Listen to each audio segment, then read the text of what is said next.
Were public meeting laws or the spirit of the laws followed?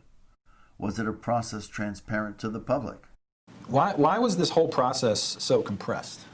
Compressed? Well, you have Ms. Dotson show up just before the subcommittee meeting, the day before. Then you have the subcommittee meeting. Then you have the special meeting.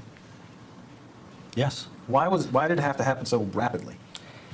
You know, there's a lot of discussions about this with the city attorney HR, and the decision to do it like this came out of those discussions. So in the context of a discussion with Mr. Lohman, it was determined that there was going to be a special meeting for this, to take this recommendation. Yes. Okay. What was the motive for legal and human resources to want an expedited process for major changes to the senior program?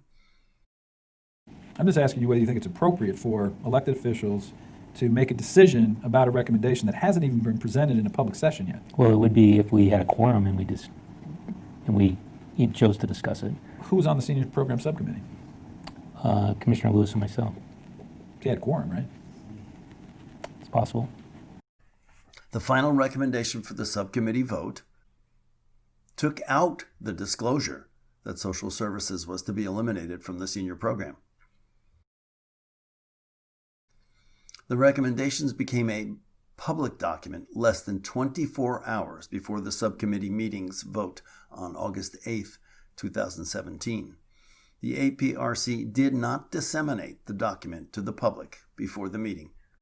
The meeting room was overflowing.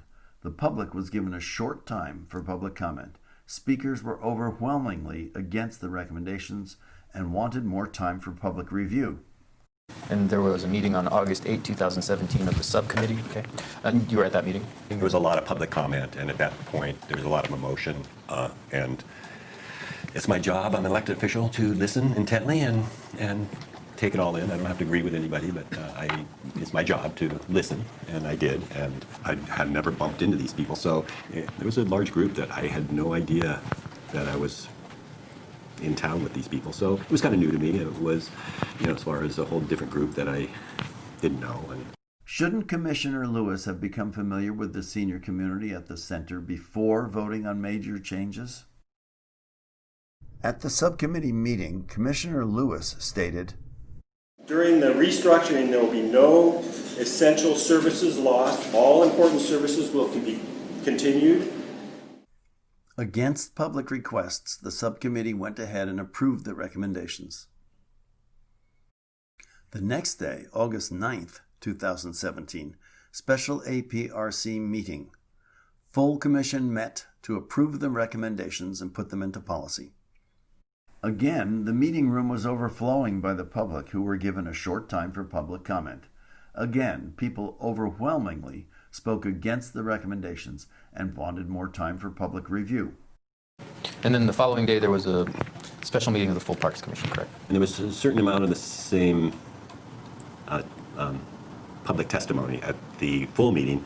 That is a policy generating meeting where we can slam the gavel on something and it becomes policies. Between the senior program subcommittee meeting on August 8th, 2017 and the Ashland Parks and Recs Commission special meeting the very next day on August 9th, 2017, did you modify your recommendation? I did. First of all, is it customary that a recommendation that's approved by a subcommittee gets changed before it's presented, after it's approved, gets changed, and then the changed version is not voted on by the subcommittee, but yet presented to the commission for approval? Is that customary in your experience? I would say it's not usual, but it's not, I don't think it violates any rules. Okay. Have you ever done it before or been involved in a situation where that arose before? I can't point my finger to one, but I'm sure that's happened over the last 16 years at least once, one other time. In 2016, a performance audit of Parks and Recreation was conducted by an external consulting company. The commissioners did not follow the audit recommendation for gathering public input before making any changes. The audit report stated that it was critical to perform a community needs assessment to identify underserved groups before making changes. No comprehensive community assessment was conducted during the senior subcommittee meetings and before major changes were made. The full APRC approved the recommendations.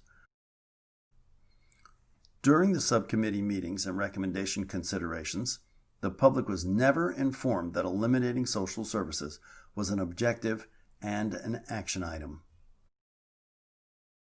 Well, what I want to ask you, if it was disingenuous, back to your statement of justification, to say that, quote, we are diligent in our open meeting protocols with absolutely nothing to hide, when you didn't disclose to the public that you had involved yourself in personnel decisions involving Ms. Dotson, that you hadn't disclosed to the public that you got involved in meetings with Mr. Black to discuss the business of the subcommittee meeting outside the public purview, that you hadn't disclosed to the public that you got involved in reviewing and commenting on his recommendation regarding the operations of the senior center before the public meeting.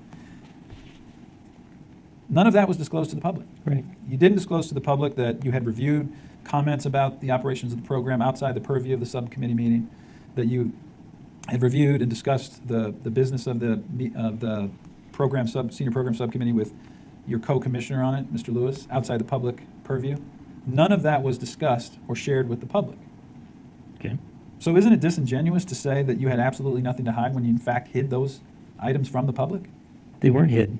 I mean, if someone had asked us if we had done that, I would have answered affirmative. So no, it was not disingenuous. It is the commissioner's responsibility to disclose such information or discussions to the public. The public is not allowed to ask commissioners questions during subcommittee or regular meetings.